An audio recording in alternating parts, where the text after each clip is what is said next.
few notes about the mayor. Brandon Scott was elected the 52nd mayor of Baltimore in 2020. At the age of 36, he was the youngest Baltimore mayor in over a century. He's probably aged quite a bit, as most politicians will do, just as he's been in office. But he ran on a campaign platform to end gun violence and restore the public's trust in government, and he followed that up last month, as he's in office, with a pledge to nearly triple the number of the city's violence intervention programs as part of a plan to reduce gun violence overall by 15%. I know he'll tell us more about that. I think let's just check to make sure he's back up on the screen. And let's bring up the deputy mayor as well, just to have her on the screen. That's Sunny Schitzer. She's the deputy mayor for public safety. Chris, let's bring her up just to say hello. She's on her way. Great. And hi, Sunny. Great to have you. You can unmute yourself and we can hear you. Do you know if the mayor is having trouble getting his video on? If not, we can just put him on audio. I know he's got to rush off, so. Let me see if he is still having issues. I'll circle right back to you. All right. Hey, Steve, just a quick note. There's a phone number in the audience. Did he maybe try calling in? It's a 314 number. It's a phone calling listener. Yeah. No. Okay. Sonny I don't know says who no. that is, but we can. Can you put his audio on screen, Chris? Not till he comes back. Okay. Here he is. Oh, there we go. Okay, Mayor Scott, are you there? Can you, does your video work? Excuse me. No, it does not, and I know why now. Microsoft updated my computer earlier today, and apparently it was one error with one driver, and take a guess which one it was. Well, the that camera we do it driver. every time. Upgrading So, always ends up down. every time, because So I use. let me, without further ado, let me I've just introduced you. One thing I didn't say is that you're considered a rising star in national politics. I'm sure that's not something you really want to hear at this point, considering the kind of stuff that you're faced with in your daily work. But I've said that you pledged last month to nearly triple the number of the city's violence intervention program. So I'll give the mic to you, and please give us some sense of what you've been doing and why you think it's been important. And I know you do have to rush, so just let us know and we'll follow up. Mayor, the floor is yours. Yeah, no, thank you. Thank you. And thank you all for being here. And I apologize that I won't be able to stay with you as long as we had originally planned. But if anyone, if I'm leaving you in any hands that I trust, there's no hands that I trust more than the Deputy Mayor for Public Safety for Baltimore, Sonny Snitzer, to finish off the conversation. So I guess first and foremost, when folks talk about why I am doing this work and why we are so dedicated to it here in Baltimore, it's no secret that Baltimore's most pressing challenge has been violence. It's been that way all of my life. Every year that I've taken breath in these 37 years, Baltimore's been one of the most violent cities. And it couldn't be more clear that yesterday's status quo solutions haven't created sustainable results for Baltimore's neighborhoods and communities like the one I grew up in Baltimore. I grew up in the Park Heights section of Baltimore, which is the place that the whole world descends on for a certain Saturday in May for a horse race known as Preakness. And every other day of the year, as a young child, I wasn't even really seen as human by my own city and local government. And when you experience the things that I experienced as a young child, seeing my first shooting before 10, losing friends to violence, seeing the impacts that addiction and all of these things and vacant houses have on a community, only having either over policing where myself or my friends could just be sat down in handcuffs simply for being Black and breathing outside, or under policing where folks were never there, never the right amount, you really have a different impact. And I decided that I would always think about how we can reimagine public safety in its totality.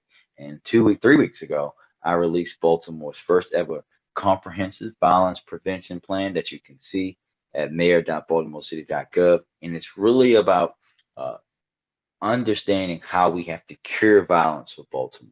It's broken down into three pillars: a public health approach to violence, community engagement and interagency coordination, and evaluation and accountability. Uh, we have worked very diligently over the last 8 months, engaging thousands of residents to be involved in this multi-year strategy because we know what we have to do. We have to understand that every single person that works for city government, every community organization, nonprofit, business, all of us have a role to play, and we can no longer expect just police to deal with this issue. So for us, that means that we know things that work. Violence is a disease. It is a public health issue. We should be attacking it as such, which is why we pledge to grow our community violence interruption efforts in the way that we did. We know that it works. We have Safe Streets here in Baltimore, a program that's run out of my mayor's office of neighborhood safety and engagement that has proven in those 10 sites that they can dramatically reduce violence in those neighborhoods in which they operate through credible messengers. And I always tell this story. It's folks are always laughing. The violence interrupters from Park Heights, and everyone says, "Well, you seem to have a different relationship with that group, even though you're close to all of them." I'm like, yeah, well, we grew up together. So imagine being a mayor where I can go out to the corner of Cold Spring and Quantico, or Cold Spring and Park Heights. Park Heights and Quantico, Park Heights and Cold Spring, where I grew up, and I can have conversations with folks on those corners that no other elected official could have because I come from that, right? But I still can't have the conversation that my friends who are now violence interrupters can have with them because they stood on that corner with a gun with them. They committed those acts of violence before, and now they're trying to convince folks to live a different way because they know that there's a better way. Nothing is more powerful, and that's just a part of what we're going to be doing here. We have a great 911 diversion program that I'm sure Sonny will talk about, and it's really about making sure that every single facet of our government, of our city, works towards our most important goal, and that's to keep residents safe. We cannot. Policing alone will not save us. Baltimore has been relying so heavily on this police department that, in my opinion, quite frankly, we overburden them with things that they should have never been doing.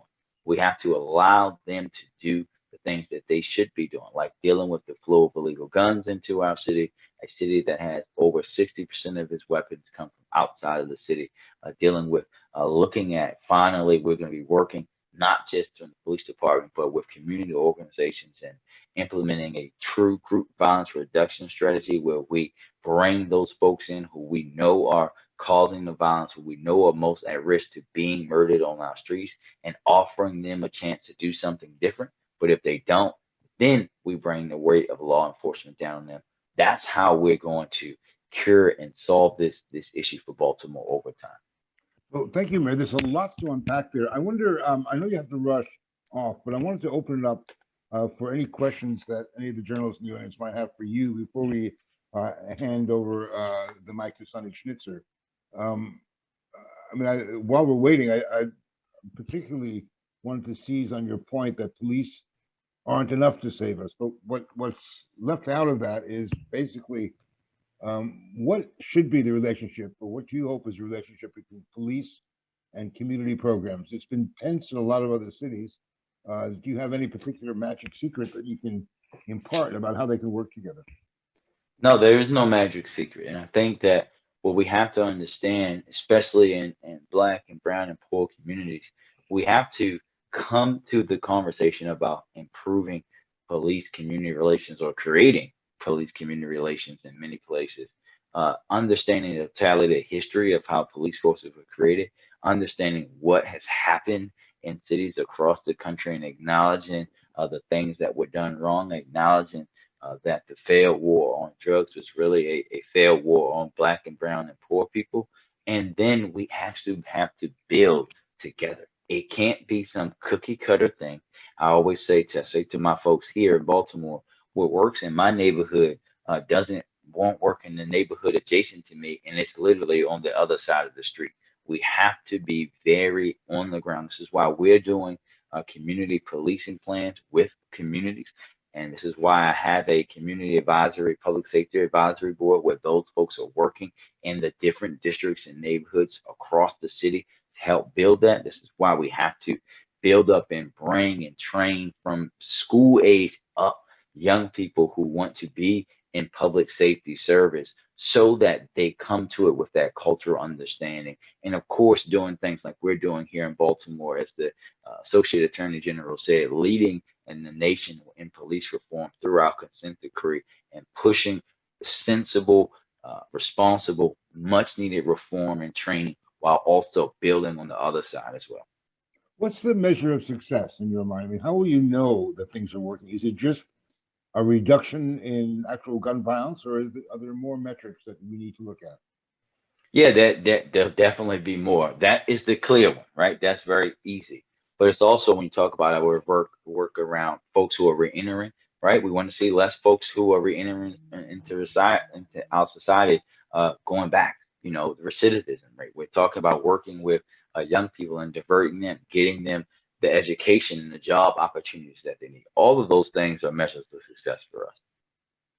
So we have a question from Emily Anderson, who wants to know, what role does the press play in police community relationships? And obviously, with respect, Well, Emily, that's almost a trick question. we have a press audience, so it plays a very important role. I think, and I can only speak from my experience here. I think what happens sometimes, right? And here is particularly one outlet. We have to be, and for the record, you guys, the mayor's also a former journalist, so I used to write for the Afro-American newspaper. We have to be, all of us who have the ability to speak or write or say anything that many people are going to see, have to raise the level of our responsibility in the times that we are living in today.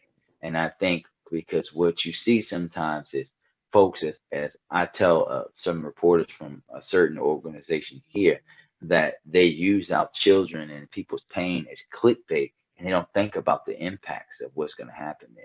They don't think about when they say like, oh, well, this officer and this person had this thing, and without all of the actual necessary context and details, that it's actually worsening the problem that they say that they want to fix.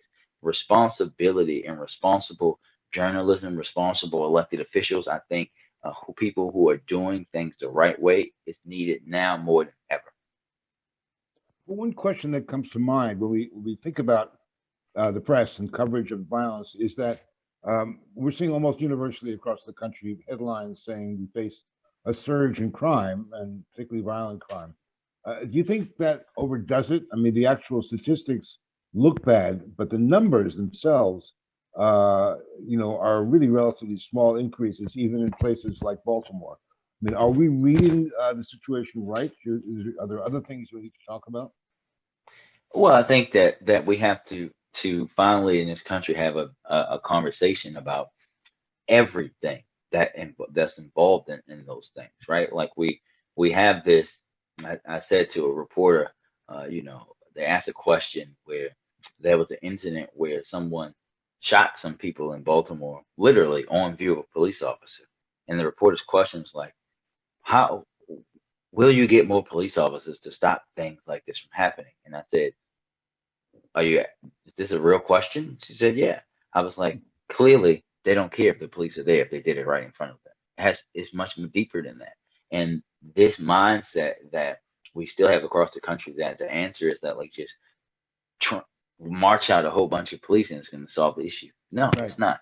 Or that we're going to dance around some of the other things, right? When I was at the White House recently, we had this. They just kept asking these questions about like, well, the Republican Party says it's all in these Democratic-controlled cities and blah blah blah blah blah, and it's defund the police and it's this and it's that. And then I said, well, none of these hashtags, none of this stuff does anybody any good, because the reality is, it's like I could stand up here and say, well, it's guns that are coming from Republican-led counties that are fueling the gun violence in cities across America. But that doesn't get us anywhere. What we have to do is start to look at the deeper issues, right? Like guns, right? When you compare America to the rest of the West and poverty and all those things that are similar, but there's one thing missing: guns. But also, when you throw in a pandemic, when you throw on the historic disinvestment in people's neighborhoods and opportunity, when you throw on the impacts that folks who were arrested in these zero tolerance policies and what that had on families and school, all of those things, we have to have a total conversation. But we also have to talk about now these personal beefs and fights that are just growing. People are dying over Instagram. People are dying over social media beefs, which is, something that's a lot different. We are already seeing signs, however, that the appetite, even among Democrats, for genuine reform, for defunding the police and things like that, is beginning to fade. I mean, there's a question here from Tristram Corton, an independent journalist, who wonders whether you're concerned that the rise in violent crime is going to change the public's appetite for criminal reform measures. Are you worried about that? No. I mean, for us, I have the ability to not be worried about it because I'm mandated to do it regardless. And as Sonny and my team know, I don't really care about doing the popular thing. I'm going to do the right thing. If that means I don't get reelected, so be it. Because I know the other way doesn't work, right? Think about it. Like Baltimore trying to basically pick up New York's crime fighting strategy and bring it here, and they failed. It didn't work, right? The years that we had our lowest numbers were years where we didn't do mass incarceration and zero tolerance. So and I think this is where I have to put it on you guys, really, the journalists, right? People are going to see it the way that you guys tell it. If we are having more intelligent conversations in the media about it, and not just saying like, oh, the rise in crime, this and that, but it's the next response being, well, this police department is short X amount of people, right? Like, then they're going to be like, oh, well, it's just a policing issue. Well, we know it's not just a policing issue. We know that we have to be more efficient with our policing. We have to have conversations about the things that we require them to do that will allow them to have the impact that they need to have. But we also have to talk about, once we free up their time and free up those resources from things that they're not doing, what other things we can invest in. And that's the conversation that we need to be having, not hashtags and not partisan talking points back and forth. And we need elected officials to have some fortitude in doing the right thing for the long term, not the short term right thing, in order for them to appease people and get reelected. So thank you for staying with us, Mayor. Just let us know when you have to run. But I have a question from One more, yep.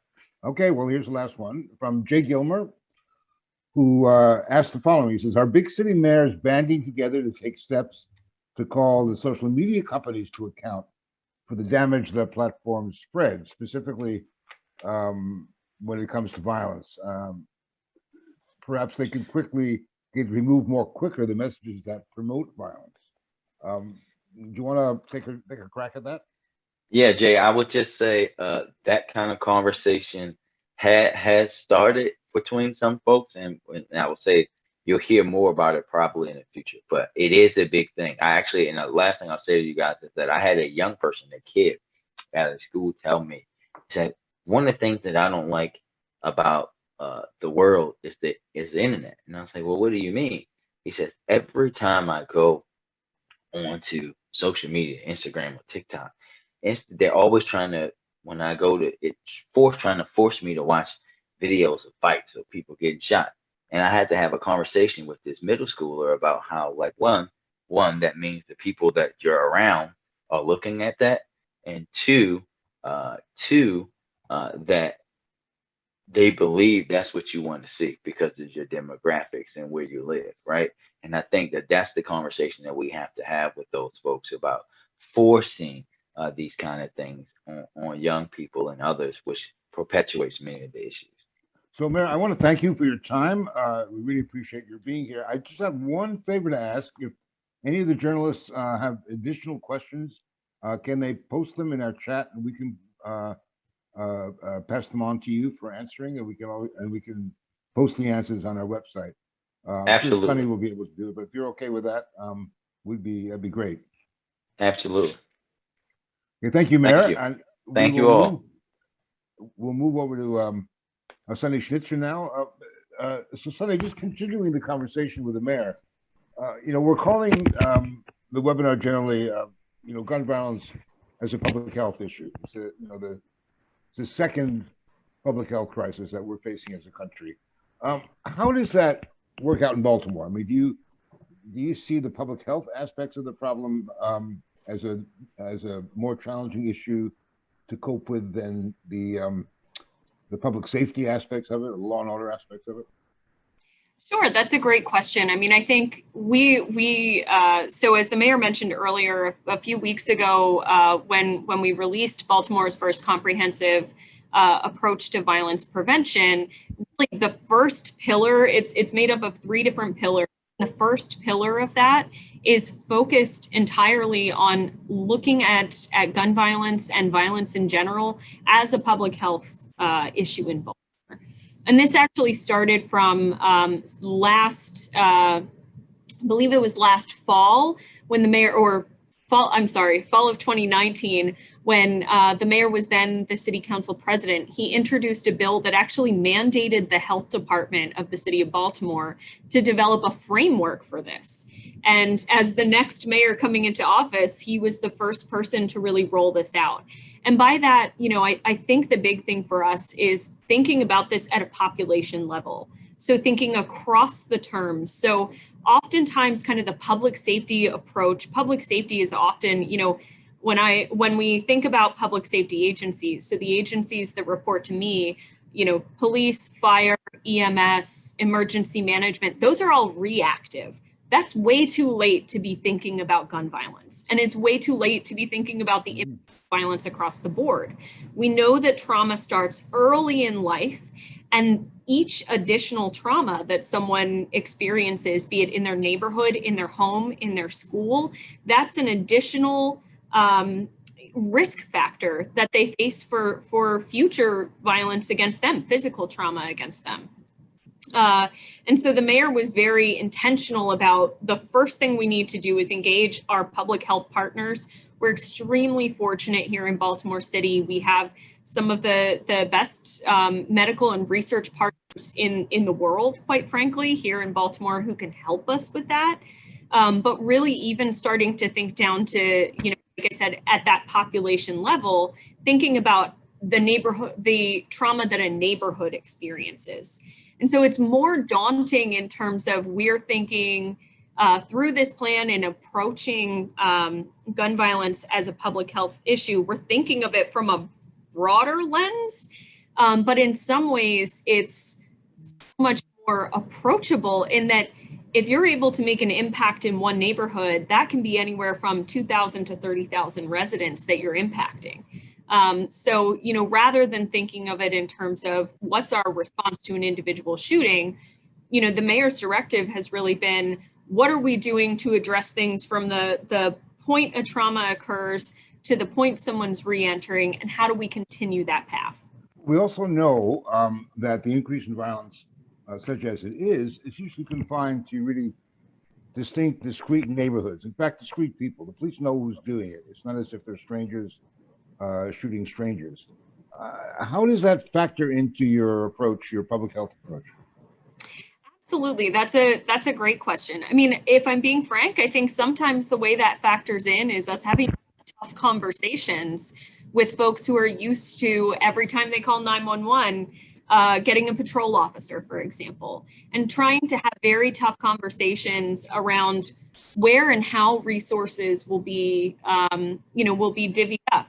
Baltimore's a city that was designed for 1 million people. We have roughly 400,000 taxpayers in the city of Baltimore.